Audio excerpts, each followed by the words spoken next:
toi, si demain, tu te rends compte que une chaîne de radio ou peu importe, une publicité utilise un de tes sons, quels sont vraiment tes recours? Aucune idée.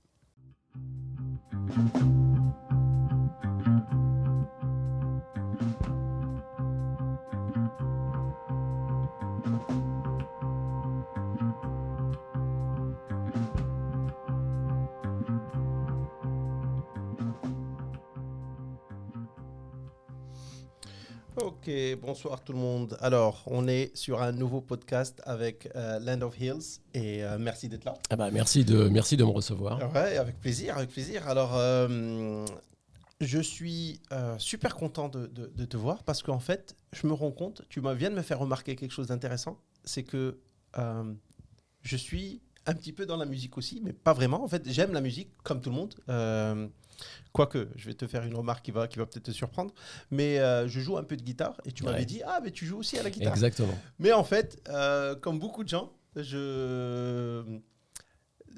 jouer d'un instrument, je trouve ça super intéressant. J'ai un autre frère qui joue beaucoup mieux que moi, Jade. Jouer d'un instrument, c'est... Alors, est-ce que tu considères que, par exemple, ce que tu fais, par exemple, toi, tu produis de la musique, c'est-à-dire que tu produis des beats. C'est ça. Est-ce qu'il y a une hiérarchie dans le monde de la musique? Est-ce que certaines personnes disent « Ah ouais, mais lui, il joue pas d'un instrument, il connaît pas le ré mineur, il connaît pas le... » C'est ce qui est mon cas. C'est-à-dire que moi, je me considère pas du tout comme musicien. D'accord. Parce que carrément. J'ai aucune base technique. Ok. Quand j'étais môme, mes parents ont voulu que je fasse de la musique. Blabla, j'ai toujours refusé bêtement, comme pas mal de gamins ou d'ados. Ouais. Et donc, je me considère pas du tout comme musicien. Je suis arrivé là-dedans par hasard. J'ai toujours été bercé de musique. Je suis né dans les années 70, donc tout le son des années 70, ça m'a vraiment bercé. J'ai toujours aimé ça. Et je suis tombé dedans par hasard, mais je ne me considère pas comme musicien. C'est-à-dire que quand je dois, sur mes morceaux, jouer des nappes de violon, des lignes de basse, du piano, je fais tout à l'oreille. Alors, c'est une grosse perte de temps, parce que tu sais pas où tu vas. C'est-à-dire que le son, je l'ai dans ma tête, mais de là à le retranscrire via un clavier, j'ai beaucoup de mal. Ça prend du temps. Alors, tu perds du temps, mais ce qui est bien aussi, c'est que ça te permet d'aller aussi sur des chemins que tu n'avais pas prévus. Parce que tu te dis, tiens, j'ai ça dans la tête, je veux que ça sorte. Donc, tu testes et tu dis, ah, c'est pas ce que je voulais. Mais finalement, si je le fais comme ça, eh ben, je pars sur autre chose. Heureux, quoi. Exactement. Donc, non, moi, je ne me considère pas comme musicien. Ta question, c'était, y a-t-il une hiérarchie ? Oui, je pense qu'il y a une hiérarchie. Il y a des gens qui sont de vrais musiciens qui techniquement et avec le feeling sont à un level bien plus élevé. Moi, tu me files une guitare ou un piano, je peux... Bredouiller 2-3 petits trucs. Quoi. J'aurais beaucoup de mal. Donc, oui, il y a une hiérarchie. Moi personnellement, hein, alors des musiciens, des guitaristes très très connus comme Paco de Lucia, qui par exemple ne connaissent pas la musique, ils n'ont pas fait de solfège. Donc quand je dis la musique, c'est le solfège. Et ils disent c'est un de leurs plus grands regrets. Donc ils le jouent un peu au feeling. Bien sûr, tu lui dis pose-moi un ré mineur, un ré dièse, etc. Ils vont pouvoir. Mais une partition de musique, ils vont pas savoir la lire. Alors un musicien, est-ce qu'il est défini par comment il arrive à ce résultat? En fait, ce qui compte pour moi, c'est le résultat. C'est le résultat. C'est ça, hein. Mais est-ce que c'est un regret? Ah oui, c'est un gros regret. D'accord. C'est un regret parce que je pense que je pourrais créer plus vite et de manière plus harmonieuse, de manière plus technique. Oui, c'est un regret. Et c'est pour ça que je dis, je me considère pas personnellement comme musicien. D'accord. Je suis beatmaker. Ouais. Voilà. Intéressant. Parce que moi, alors mon background, moi j'ai fait des études de graphic design. Et je sais pas dessiner. Et ça, c'est un grand regret. Et je fais un peu le parallèle avec ce que tu as dit. C'est-à-dire, moi, pour faire un logo, moi, je sais à peine te faire la tête à Toto. Donc, pour moi, te faire un logo, il faut que je parte sur un modèle qui me plaît et je commence à modifier, je commence à tourner autour du pot, etc. Ça me prend beaucoup plus de temps que quelqu'un qui peut me faire un petit logo sympa et moi, ensuite, je vais le... Mais là aussi, peut-être que tu vas t'en aller vers une route que tu n'avais pas envisagé oui. Alors, c'est pour initialement. ça que je pense que c'est juste différent. Je ne pense pas que moi, ne sachant pas dessiner, design moins bien que quelqu'un qui sait dessiner. En fait, c'est juste différent parce que le résultat final, c'est ce qui compte. Oui. Ouais, le résultat final, puisque c'est ce qu'on écoute. C'est ce qu'on écoute à la fin. Ou ce qu'on regarde. Oui, tout à fait. Alors, ce qui est intéressant, je te disais par rapport à la musique, Claire Sauzon, qui est un grand marin, navigateur, qui a gagné le Vendée Globe, etc., je pense 2 fois, a dit un truc qui m'avait vraiment choqué un jour. Alors, il est passé chez Ruquier et il a dit « Ah non, mais moi, je n'écoute jamais de musique. C'est-à-dire, il monte dans sa voiture, la radio est toujours éteinte. Et il écoute jamais de musique. Aucune musique, ni du classique, ni du rock, ni rien. Moi, ça, c'est un truc qui me choque vraiment. Alors, je pense que c'est extrêmement rare. Tu es d'accord avec moi? Alors après, parce que Kersozon, il est quand même... il aime bien provoque. Voilà. C'est un personnage. La provoque, c'est son truc. Est-ce qu'il le fait réellement? Je ne pense pas que ça soit possible. Hein. Je pense pas que ça me semble difficile. Mais soit. Je veux dire, le mec, il est heureux quand il est sur un bateau au milieu de l'Atlantique. Je suis d'accord. Donc, il est baigné des sons naturels. Et, pour moi, c'est inenvisageable. Moi, je trouve ça... Moi, ça m'a vraiment choqué. Et pourtant, ils aiment bien faire le buzz avec plein de trucs un peu clash. Mais moi, c'est vraiment la phrase qui m'a le plus choqué. Je me suis dit, est-ce que je pourrais vraiment vivre sans musique? Difficile. De toute façon, on ne vit pas sans musique, parce que le matin, quand tu te lèves et que tu entends le chant des oiseaux... C'est de la musique, bien sûr. Et tu tapotes sur ton truc, c'est des sons, c'est de la musique. Intéressant. Donc, Land of Hills, raconte-moi un peu comment ça a commencé, comment ça a pris. Alors, en fait, moi je suis tombé dans cette production musicale assistée par ordinateur, MAO, par hasard. J'étais étudiant, j'avais une 20aine d'années et à l'époque je faisais du théâtre et je faisais des pubs pour la radio. Ah d'accord, carrément.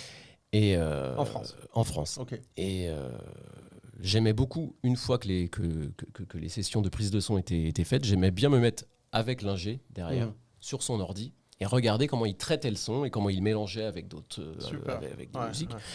Et j'avais un PC, les gros PC de l'époque. Et je me suis dit, tiens, je vais essayer. Donc, j'écoutais déjà pas mal d'électro, pas mal de hip-hop, beaucoup de soul. Et je me suis dit, tiens, essaye, prends une petite boucle ici, fais la tournée. Tu travaillais sur quel logiciel, tu te souviens? Alors, à l'époque, moi, je travaillais sur un logiciel qui s'appelait Samplitude. Ok. Que je n'utilise Qu'on embrasse, hein. Oui. S'il nous regarde. Très sympa, hein. Elle a dû vieillir. Hein, et donc, j'ai commencé comme ça. Et puis après, je me suis amusé à faire des remixes de hip-hop américain. Et tu faisais quoi de tes productions? Rien. Je l'ai distribué à des copains. Des potes, etc. Sur des cassettes à l'époque. C'est ça. C'était ça. Et puis, petit à petit, après, j'ai arrêté les remixes. Je me suis dit, tiens, je vais faire mes sons à moi. Et puis... Est-ce que tu étais DJ? Pardon, je t'ai interrompu. Alors, parce qu'à l'époque, c'était à la grande mode. Ouais. Alors, j'avais les platines. Je les ai toujours, les MK2, là, et la table de mixage. Ouais. J'ai fait quelques soirées, mais j'étais un DJ de piètre niveau, mais je m'amusais, c'était sympa. Et puis après, en arrivant au Maroc, j'ai rencontré 2 rappeurs pour qui j'ai bossé. J'ai fait du son pour eux, j'ai fait du son pour des pièces de théâtre, pour des spectacles de danse où on me demandait des prods. Ouais. Petit à petit, comme ça. Et puis Land of Hills, l'entité Land of Hills est arrivé il y a 1 an et demi, où je me suis dit... faut poster tes sons sur internet. En fait, moi, j'ai toujours eu du mal avec cette démarche de mettre en avant ce que je faisais. Et puis des personnes qui me sont chères m'ont convaincu de le faire. Je l'ai fait. C'était quoi le blocage que tu avais? C'est-à-dire que tu avais peur de quoi? C'était pas vraiment une peur. Je pense que c'était un manque d'ambition, un manque de confiance en soi, clairement. Peut-être tout simplement que tu t'amusais bien, tu voulais garder ça sans que ça fasse trop de vagues, en fait. C'était même pas ça. C'était même pas cette histoire de vagues. C'était, je pense, oui, une réserve naturelle. Mon caractère n'est pas à me mettre en avant. C'est la manière dont j'ai été élevé. Et puis, il a fallu qu'on me pousse un peu. Je l'ai fait. J'ai mis sur YouTube. Ça a plu. Et donc, puis... Land of Hills, tu as mis quoi sur YouTube exactement? Des prods, 5 chansons. J'en ai un peu plus sur YouTube. Je dois en avoir 8, 9, je sais Donc plus. si on tape Land of Hills, on trouvera. C'est ça, on trouve on mettra le lien. 7 ou 8 chansons. Et puis en parallèle, j'ai un ami de France qui m'a dit avec tes prods, on va faire un album, un mini-album, qu'on va mettre sur Bandcamp. Et puis on verra. Et Bandcamp, ça te permettait de faire quoi par rapport à YouTube? Ça permet d'abord d'enregistrer tes sons, d'avoir une certaine protection, droit d'auteur. Okay. C'est intéressant, on en parlera. Ouais. C'est déposé. Et puis ça permet, contrairement à YouTube où c'est très très large, c'est un océan YouTube. Ouais. Là sur Bandcamp, il y a vraiment des gens qui vont chercher électro, trip-hop. Vont être cadrés là-dessus. Donc en élargissant ton horizon, tu arrives aussi à resserrer, à cibler un peu plus. Voilà, exactement, à cibler. Super. Et donc quand tu as fait ça, c'était quoi les retours? Bah écoute, ils sont positifs. Hein. Mais est-ce que ça t'a permis de rencontrer du monde? Est-ce que ça t'a permis de vendre, de faire un peu d'argent? Alors de l'argent, faire de l'argent très peu. Très peu. C'est-à-dire, on parle de combien, grosso modo, une fourchette? Ah rien, j'ai pas fait 100 €, quoi. C'est vraiment très minime. Comment est-ce que c'est rémunéré? En fait, quand tu déposes tes sons sur Bandcamp, tu les déposes soit en accès payant totalement, soit en accès libre totalement, soit en accès, les gens font ce qu'ils veulent. C'est-à-dire qu'ils veulent te donner un petit voilà, quelqu'un qui va écouter, qui va se dire j'aime bien, mais j'ai pas envie de mettre quoi que ce soit dessus. Il le télécharge gratuitement, il l'a chez lui. Okay. Quelqu'un qui dit j'ai écouté et je veux mettre ma petite pierre à l'édifice, je mets 2 €, 5 €, 10 €. Chacun met ce qu'il veut. Ce qui permet à des gens qui n'ont pas forcément les moyens de t'écouter, et ce qui permet à des gens qui reconnaissent le travail fait et qui ont les moyens de mettre un petit peu. Ou qui l'utilisent pour le podcast, pour un podcast, etc. Par exemple. C'est ce que j'ai fait aussi. Alors, il y en a j'ai un des podcasts où j'ai pris un son et je pouvais donner de l'argent et j'ai donné 1 000 €. Non, je rigole, j'ai donné quelques euros. Prends mes sons. J'ai donné quelques euros parce que je trouve l'attitude vraiment cool de se dire, écoute, si tu aimes, si tu l'utilises. Oui, c'est ça. Voilà, même un tout petit peu. 5-6 €, c'est symbolique. C'est déjà super. C'est ça. Et donc, toi, tu es parti, j'imagine, sur ce côté-là, du style, vous l'écoutez, si vous aimez, vous donnez quelque chose, si vous aimez pas, exactement. Okay. Et j'aime bien cette démarche. Tu offres librement. Et puis, comme tu disais, celui qui dit, tiens, je vais le prendre, il met un petit peu. Cool. Et toi, ça te fait, en tant qu'artiste, ça te fait un petit feedback. Voilà, ça fait chaud au cœur. C'est-à-dire, quand on n'est pas obligé de donner et qu'on aime tellement qu'on finit par donner, ça, c'est encore c'est une grande récompense. Et tu sais pourquoi je te demandais par rapport à l'argent? Parce que j'avais vu que sur... comment ça s'appelle? Il y a une plateforme dont j'ai oublié le nom. Bon, c'est pas grave, ça va me revenir. Qui est très connue. Plateforme musicale? Une plateforme musicale. On va la trouver. On va pas couper, on va la retrouver. Et Spotify. Ah oui, Spotify. Land of Hills est sur Spotify aussi. Super. D'ailleurs. Alors, sur Spotify, ils te payent par listen. Exact. Pas par vue, par listen. C'est ça. Ouais. Et, mais c'est peanuts. C'est l'industrie. Hein. Mais est-ce que tu penses pas que il n'y a pas quelque chose à faire? Tu penses pas que c'est ridicule comparé à... c'est ridicule. Après, là aussi, ça permet à des artistes d'avoir, de pouvoir distribuer leur musique. Ouais. Donc, quelque part, c'est utile. Il n'y avait pas ça il y a 20 ans. Ouais. Il y a 20 ans, tu pouvais faire ta musique, personne ne te distribuait. C'était des grosses majors ou des petits labels. Mais si un label qui ne fait pas ton son, ta musique ne sortait jamais de ton garage. Donc Spotify, Apple Music, tout ça, ils se gavent sur le dos des artistes, clairement. C'est sûr. Mais ils t'offrent, soi-disant, l'exposition. Ils t'ouvrent une porte au monde. Ouais. Donc, et d'ailleurs, ils jouent de ça, les mecs. Ils te disent, grâce à nous, votre musique va être connue. Bon, la plus grande plateforme de musique, donc ça se paye. Qu'est-ce qu'il y a à faire? Je ne sais pas. Il faudrait un syndicat des artistes mondial pour tirer un peu plus d'argent de ça. Mais bon, c'est peine perdue. Ouais. Non, c'est peine perdue parce que les gros artistes se gavent Et les petits, la chance qu'ils ont, c'est de travailler pour ces gros artistes, quelque part.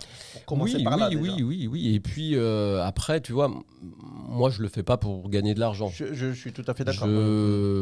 J'aime faire ça. C'est quelque chose qui me plaît. C'est même un besoin, je dirais, comme les gens qui peignent ou qui sculptent. C'est quelque chose à l'intérieur qui doit sortir. Et s'il y a de l'argent, tant mieux. S'il n'y a pas d'argent...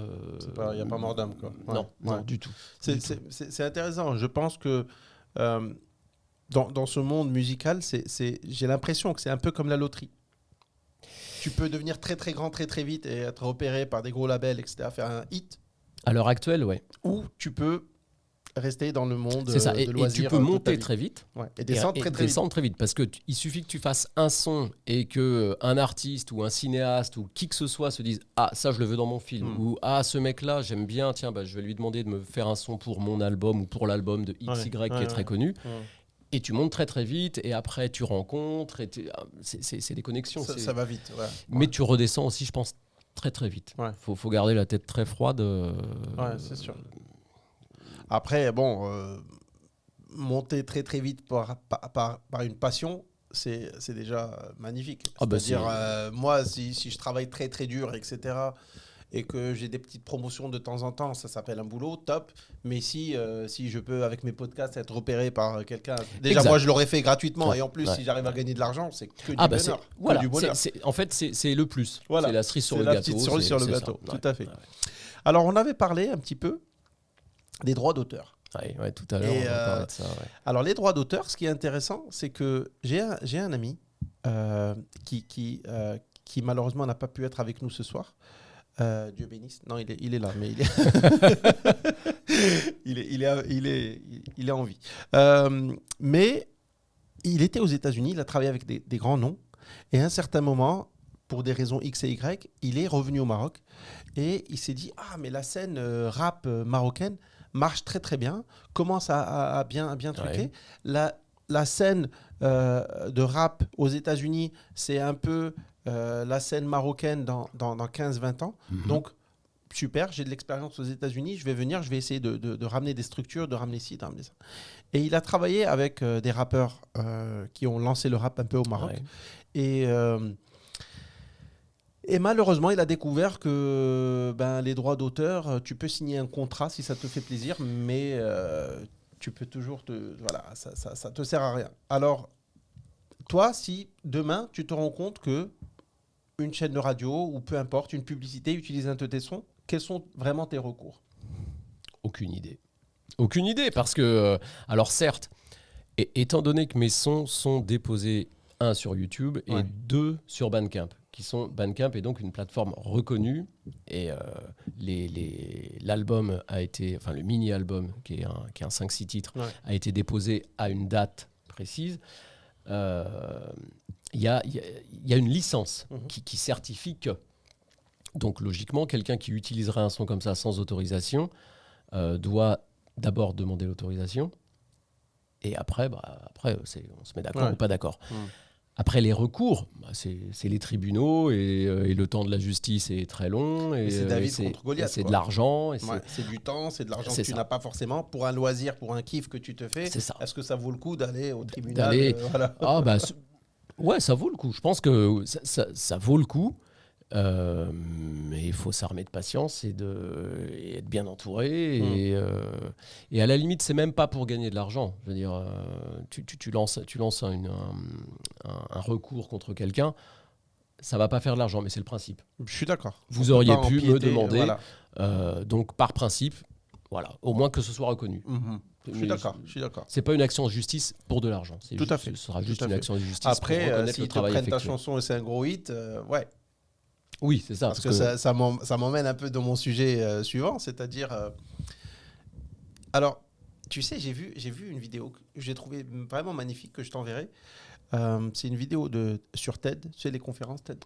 Et il y a un avocat qui a décidé, qui est musicien et qui est aussi avocat, donc bon kiff, qui a décidé de prendre toutes les notes de musique et de les sortir comme dans un algorithme. et de dire, voilà, cette combinaison de celle-ci, celle-ci, celle-ci, celle-ci, elle existe déjà, et de répertorier, de créer un logiciel qui va répertorier toutes les chansons. Et donc, avec des algorithmes, il arrive à dire, cette chanson, elle ressemble à cette chanson à 70%. Donc, c'est un plagiat. Donc, c'est un plagiat. Est-ce que c'est un plagiat, etc.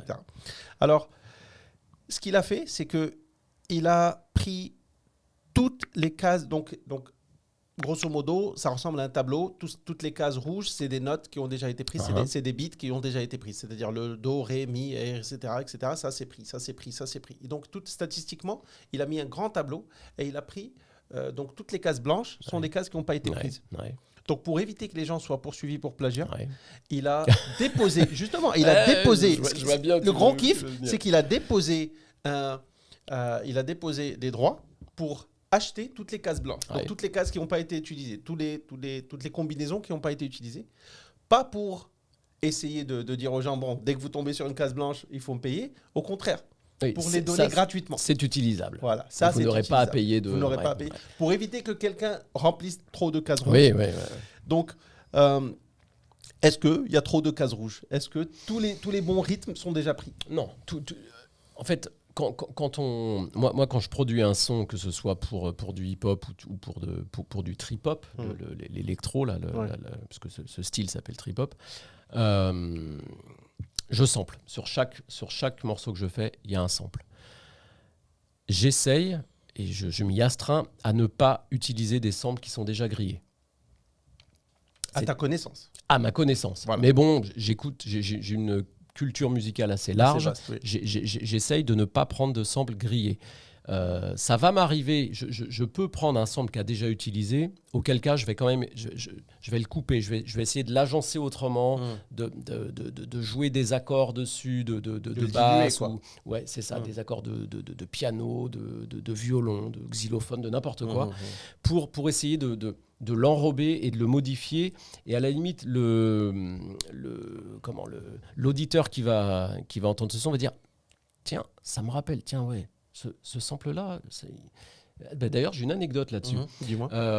J'ai une radio française qui est tombée sur mon album et qui a choisi un des titres qui s'appelle The Painter et qui l'a diffusé sur les ondes en France.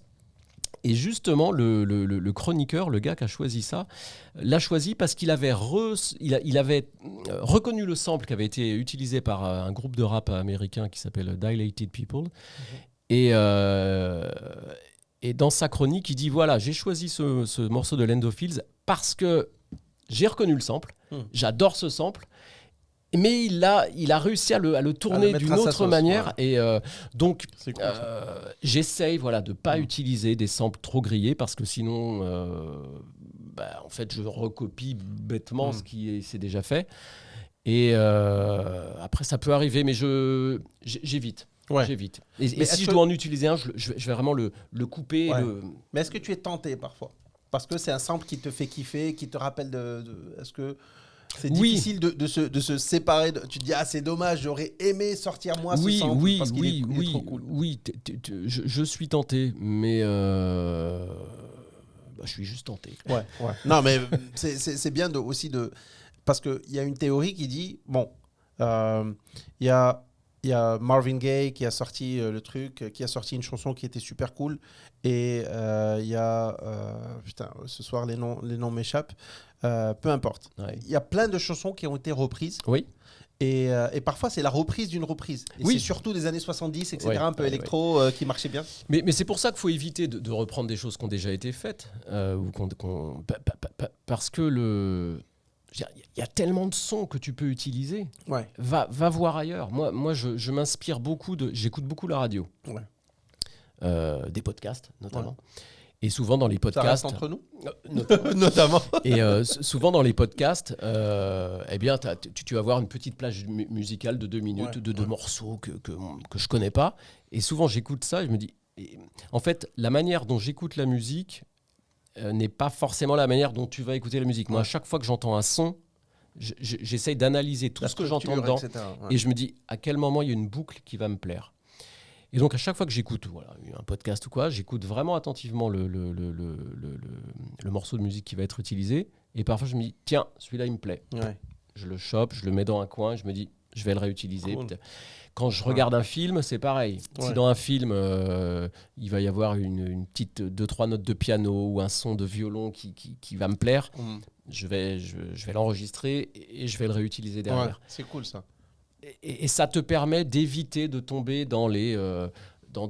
parce que sinon tu vas sampler de la soul, du James Brown, tu vas forcément... C'est magnétique, c'est tu es attiré par ça. C'est super intéressant parce que je fais encore une fois le parallèle avec le design. C'est vrai que quand je suis, par exemple, un client qui me demande de faire son logo, je lui dis de me parler de sa société, que je m'inspire, etc. À peu près le genre de style qu'il veut et tout. Moi, je lui dis, écoute, moi, c'est plutôt un style minimaliste. Donc, si tu veux un truc trop compliqué, ça ne veut pas être mon truc. Moi, c'est plutôt un peu fluide, un peu minimaliste. Et parfois, donc, je pars sur Internet et je commence à regarder. Mais je sens que si je regarde trop, je vais trop être happé par ça. Donc, il faut que Ok, ne m'en dis, c'est bon, je ne veux plus voir d'autres trucs parce que je vais devoir trop résister pour piquer cette idée. Donc, je ne veux pas trop en voir. Tu vas te faire influencer par ce que tu vois. Et dans ton subconscient, je vais commencer par faire un truc qui va ressembler à ça. Parce que, donc, ne me montre pas trop de logo. C'est bon, je vois à peu près où je veux en venir, mais c'est bon. Et c'est vraiment cool. Mais pour revenir sur ces grands standards de la musique qui ont été copiés, recopiés, etc., parfois, écoute, des grands artistes finissent par prendre des chansons d'il y a très longtemps. Et la famille de Marvin Gaye, par exemple, pour cette chanson, je pense que ça s'appelle Get Lucky, etc., par Pharrell Williams, et il y en avait un autre. Bon, anyways. Et ils ont fini par perdre parce que, encore une fois, c'est difficile de voir à quel point est-ce que c'est inspiré ou est-ce que c'est exactement le même beat ? Ça devient très subjectif. Écoute, si tu prends moi, je pense que si tu prends un sample, clairement, et que tu ne le retravailles pas un petit peu, que tu ne rejoues pas dessus, c'est compliqué. Après, si tu prends Daft Punk, leur second album, là, qui était très bon, t'as que du sample dedans. T'as que du sample. T'as énormément de samples, mais que tu peux pas reconnaître parce qu'ils ont pris des morceaux qui avaient été faits dans les années 80-70, ils les ont découpés de telle manière que tu ne reconnais pas, tu ne sais pas ce que c'est. Et donc, oui, c'est une utilisation de choses qui sont déjà faites, mais à côté de ça, si tu prends Dre sur son deuxième album, il a samplé du Aznavour. Intéressant. Et t'as peu de gens qui le savent, mais alors je sais plus c'est quel morceau. Je crois c'est What's the Difference, où il utilise, où la boucle de départ est une boucle accélérée d'un vieux morceau d'Aznavour. Personne ne le sait. Et quand tu écoutes le morceau de Dre, tu te dis pas c'est Aznavour. Non. C'est vrai. Et à contrario, ce que je trouve d'intéressant, c'est que ça peut aussi t'amener à découvrir ces musiques. C'est-à-dire que moi, quand j'ai commencé à écouter de l'électro ou du hip-hop quand j'avais une quinzaine d'années, ça m'a amené à me dire, tiens, ils ont utilisé quoi ça ? Je me rappelle, parce que c'était pas comme aujourd'hui. Il fallait acheter les disques. Et dans les disques, t'avais les petits livrets et c'était marqué utilise un sample de. Et tu disais, ah tiens, ce gars-là. Et donc, ça te permettait d'aller chercher ailleurs et de découvrir des sons vers lesquels t'aurais pas été forcément. C'est vrai. Donc, ça t'ouvre aussi à la culture. D'autres horizons. Je trouve. C'est intéressant. Après. Les Daft Punk, d'ailleurs, je pense qu'ils ont raccroché les gants, c'est bon. Je pense qu'ils ont. C'est ce qu'ils ont dit. C'est ce qu'ils disent. Mais mythique comme groupe, vraiment mythique. Le Around the World, moi je me souviens, je l'écoutais, c'est sorti un été et je me suis dit waouh, c'est vraiment cool. C'est original, bizarre, un peu, voilà. Et donc toi, comment tu fais pour quand tu travailles, quand tu commences avec ton ordinateur, tu ouvres un nouveau fichier, tu commences par quoi ? Par les basses, tu as une technique bien précise ou c'est au final ? Moi, je pars du sample. C'est-à-dire que j'écoute un morceau de soul, n'importe quoi, et je me dis, ah, tiens, là, il y a quelques notes qui me plaisent. Donc, j'ouvre mon logiciel, je balance le track dedans et je découpe la partie qui me plaît. J'essaye de l'agencer, je rejoue les notes. Et après, je vais prendre un beat déjà fait et je vais faire tourner ce sample pendant quelques minutes sur ce beat. Est-ce que ça me plaît ? Est-ce que les notes vont bien ? Oui, ça me plaît. Bon, j'enlève le beat et après je crée mon beat sur mon sample. Et là, j'utilise une autre machine, j'utilise un MPC, un Kai MPC. Et une fois que j'ai ça, une fois que j'ai un beat et le sample, alors là, je vais jouer la basse. C'est-à-dire que je branche un clavier MIDI, je joue ma ligne de basse, et puis je me dis, tiens, qu'est-ce qui me vient dans la tête ? Ah bah tiens, je vais rajouter du piano, je vais ajouter un xylophone, je vais ajouter un effet, une reverb, quelque chose. C'est vraiment comme... Je pars toujours du sample. Tout le temps. Et alors justement, on va mettre le lien. Tu m'avais envoyé ça et tu m'avais dit, écoute ça, et si ça te plaît, on peut en parler, mais si ça te plaît pas, il n'y a pas de problème, etc. Ouais, parce que c'est une niche quand même, le trip-hop. Tu penses ? Ouais, il y a très peu. Il y a peu de gens qui... Enfin, en tout cas, il y a peu de producteurs, je pense. Et je sais pas s'il y a beaucoup de gens qui écoutent. Alors, je vais te dire, moi, je trouvais que c'était très grand public. Ouais. Parce que c'est de la musique, comme je l'ai dit, je l'ai écouté en boucle pendant beaucoup de journées, pendant une semaine où j'ai eu le truc. Et on va mettre le lien, bien entendu, mais j'ai trouvé ça super cool parce que c'est facile à écouter. C'est pas prenant. Ouais. Tu peux écouter ça et faire le ménage. Tu peux écouter ça et faire... Et moi, j'écoutais ça en travaillant, donc en éditant des vidéos, en faisant des trucs. Et je mettais ça dans le background et je trouvais ça super facile à écouter. Et ce que j'ai vraiment beaucoup aimé... d'ailleurs, j'ai enregistré... ce que j'ai beaucoup aimé, c'est les petits dialogues que tu prenais au début, les dialogues de film, les petites répliques, etc. Ouais. Et j'en ai trouvé un vraiment super. Et que je l'ai enregistré, je regardais la télé, j'ai vu, je me suis dit, ça pourrait être cool pour Land of Hills. Et donc, je le ferai écouter. D'accord. Mais je trouve ce style vraiment super parce qu'il y a des répliques vraiment cultes. Et donc...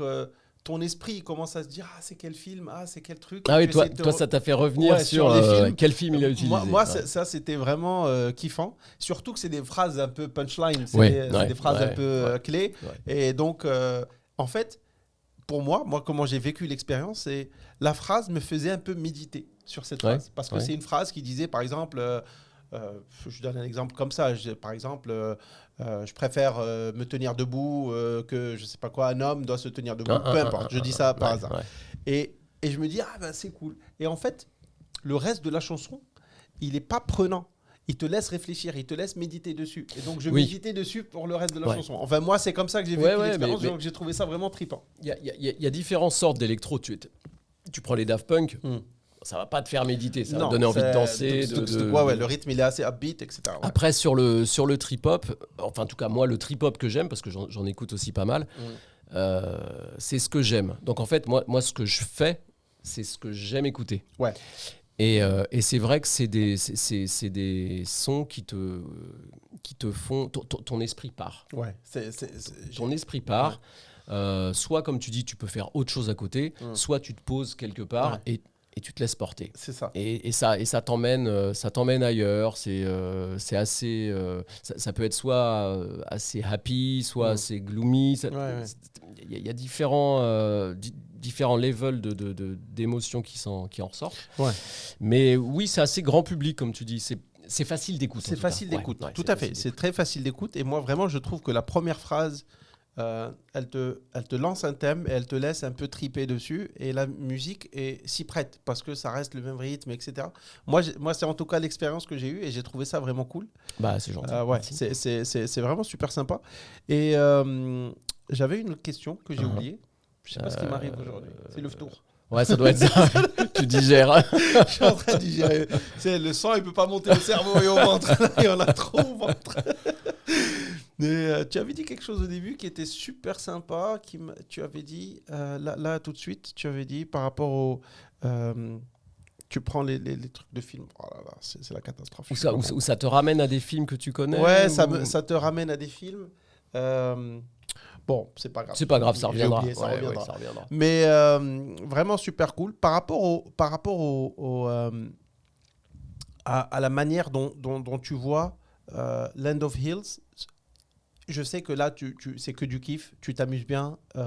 Tu es en train de timidement quand même. Tu cherches pas à t'exposer au maximum. Exact. Mais voilà, tu essayes de créer une petite communauté. Mais Land of Hills, l'idéal pour Land of Hills, c'est quoi? Moi, ce que j'aimerais faire, c'est faire un vinyle, déjà. Ouais. Ah, ça, c'est cool.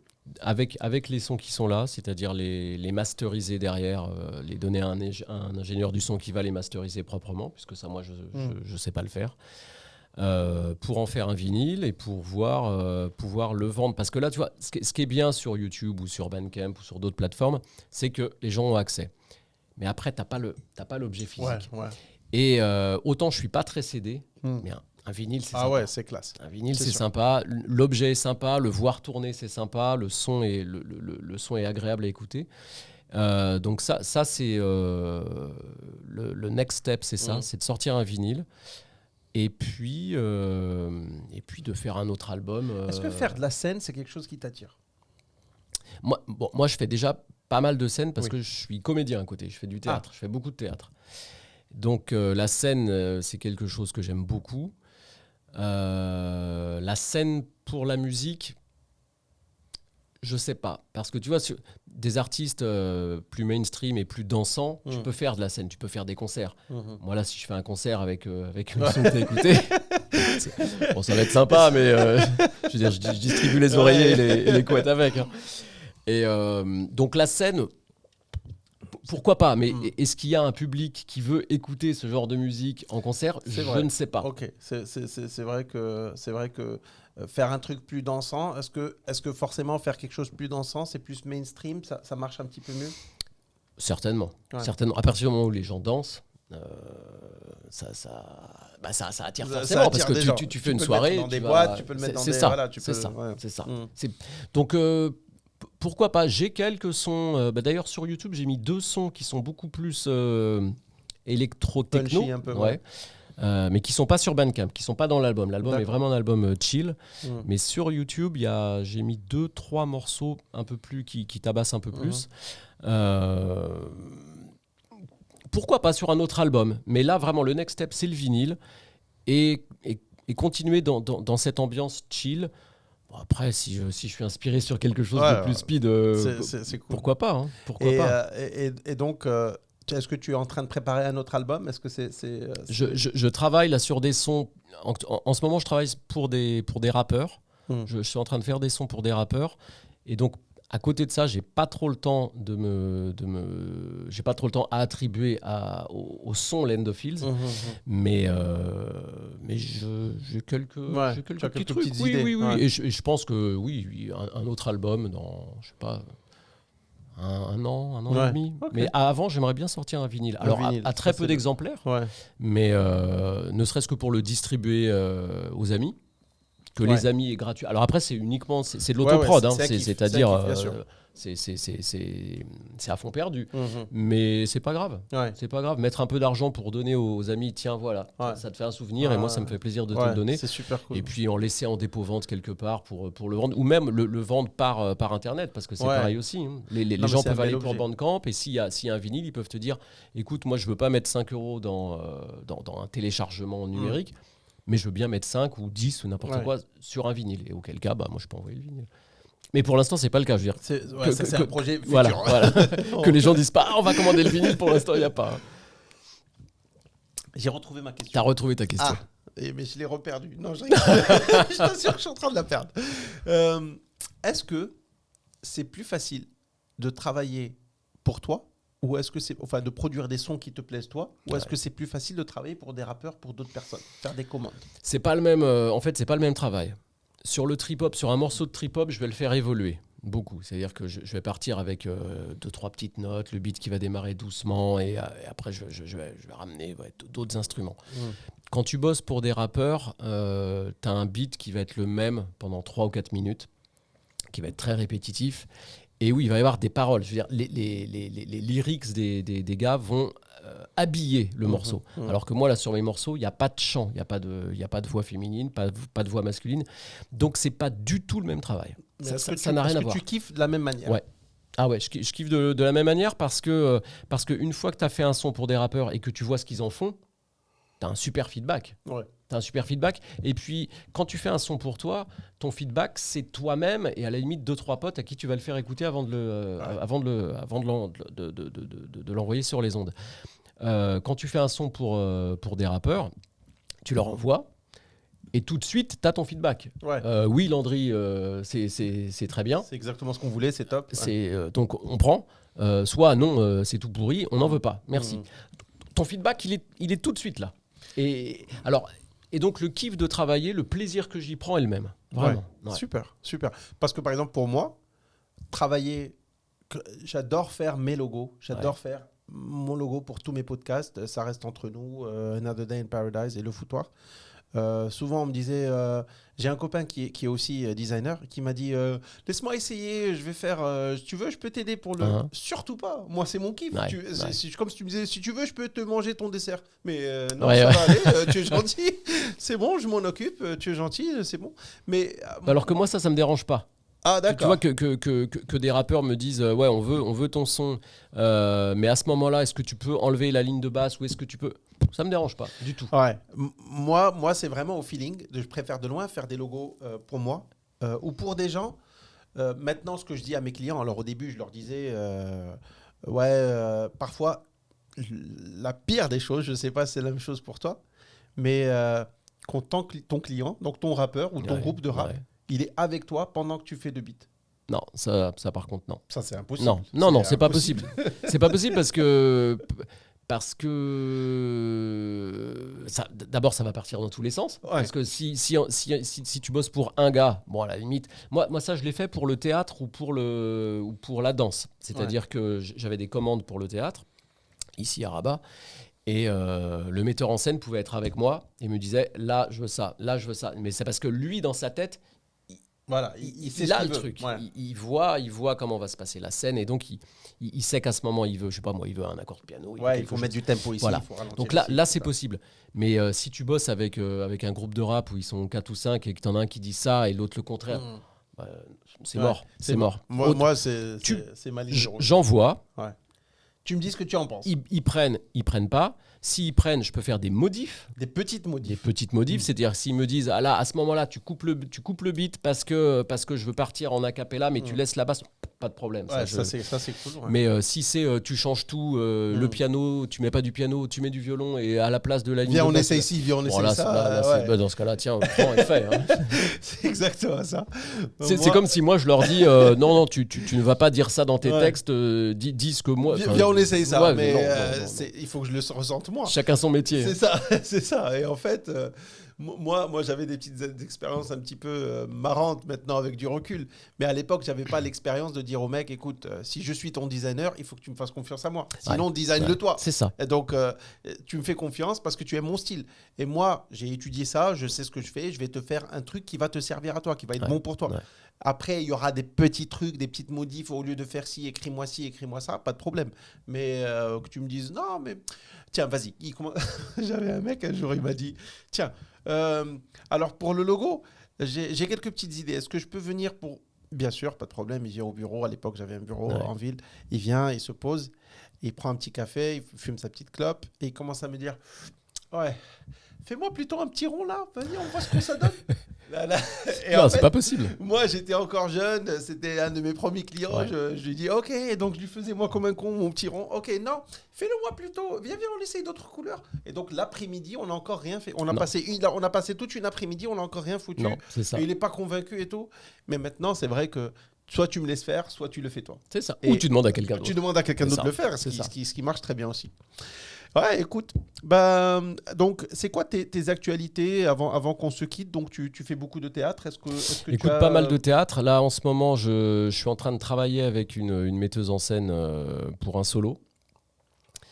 Pour un seul en scène, c'est-à-dire elle va monter toute seule?